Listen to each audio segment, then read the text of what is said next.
While Jesus was a Galilean peasant, Shunem, who offered hospitality to Elisha in the Book of Kings, was a woman of rank. The historian Thomas Carney wrote that the voices that speak to us from antiquity are overwhelmingly those of the cultured few, the elites. The modern voices that carry on their tale are overwhelmingly those of white, middle-class, European and North American males. It is true that most of the history that we have is from less than 2% of the human population. In the Bible, however, we have a narrative from the bottom instead of from the top. It's exciting to consider that the Bible is resistance literature. With the exception of Leviticus and Numbers, written by the priestly classes, most of the Bible is written by or about people who are occupied, enslaved, poor, or disenfranchised in some way.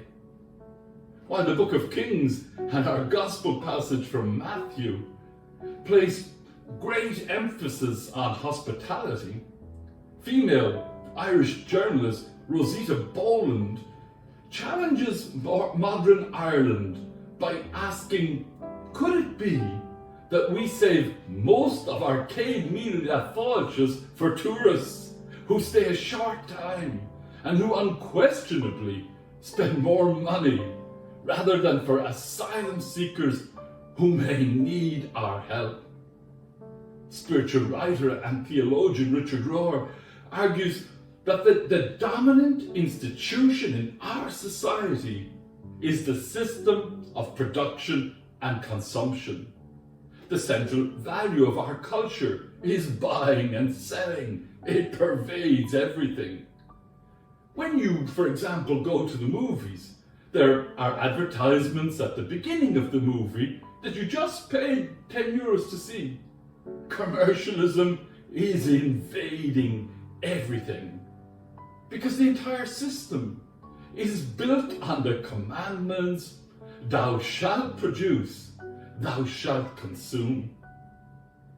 Journalist Stephanie Preziner writes that she even paid her debt to St. Anthony when her passport appeared in a reusable bag. She adds, but it seems a bit icky to me that we reward saints with cold hard cash.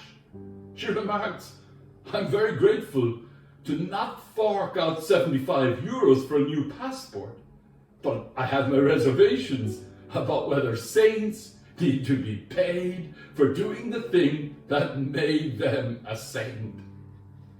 With a record budget surplus filling the Irish government coffers and another due next year, largely from corporation tax receipts, I was fascinated this week to read the views of people from various walks of life about how the spare cash could be best put to use.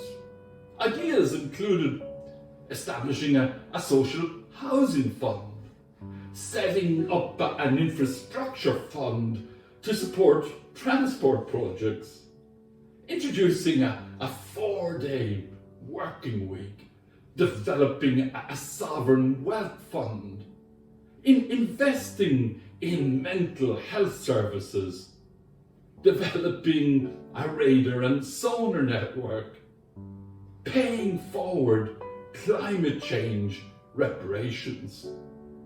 Poet and novelist Mary O'Donoghue is a big fan of public transport. She argues what you see is more important than what you think you know. Mary encourages students to tune into the world. She tells them to eavesdrop, arguing that all human life is on public transport. You see and hear things that you won't at college. Intriguingly, Mary argues that we talk about the art of the glimpse, snatched moments that inspire. Jesus practices this art with his simple but powerful images of taking the cross and offering a cup of cold water to the person in need. Poet Sally Reed offers a further glimpse into Jesus' insight, writing that if we're unwilling to be wounded, we remain encased in our humanity. With wounds, we're lit by divinization. The wounds and blessings sometimes come so tight, we can't tell which is which. Writer Daniel O'Leary argues that we were never promised safety. This is not the same as salvation. If we are not lost, we could not be found. Only by falling does our self-knowledge become real. Only by losing or falling short can we appreciate more clearly what we need to do. Only in the light of some lack, some distance from what we perceive as good, will we strive towards the lights and something more full. Only with vulnerability can our defenses be lowered and our lives be open to enchantment. Ronald Rolheiser argues that to be vulnerable is to be strong enough to be able to present ourselves without false props, without an artificial display of our credentials. In brief, to be vulnerable is to be strong enough to be honest and tender. Amen.